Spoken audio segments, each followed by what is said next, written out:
junior high school completers of batch 2024 to 2025. Keep striving and shining. Thank you. We are very much happy to listen to those words of wisdom, Mr. Mato. Thank you very much for that stirring message. Today is a day of celebration, a moment to rejoice, for we have reached completion. We have found our inner voice. Through countless hours of work and dedication, we stand here now in gratitude and appreciation. Let us now welcome our completers for our celebration and Thanksgiving song titled Saranggola for friendship and Hiraya for celebration. Let's give our completers a round of applause.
sa ating junior high school life dahil sa tulong at awa ng Diyos.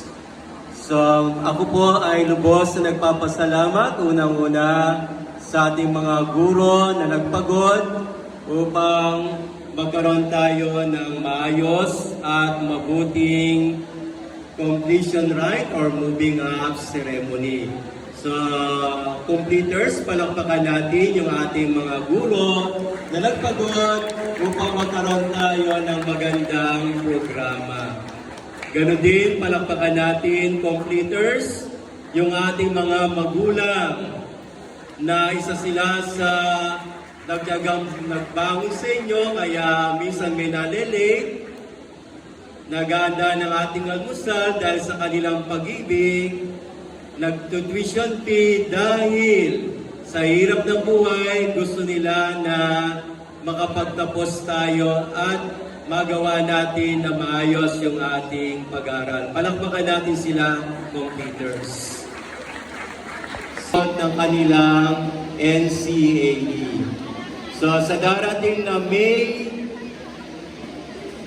6, bigay ng card, isasabay po namin doon yung pag-release ng Certificate of Rating ng ating NCAE.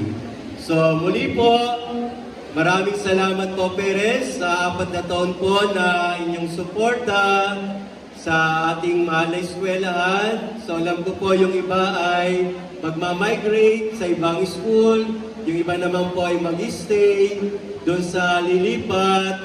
Bawin ninyo yung mga itinuro ng ating paralan. Unang-una, yung kung paano tayo magbigay ng respeto sa ating mga kamag-aral, sa ating mga guro at sa ating mga magulang.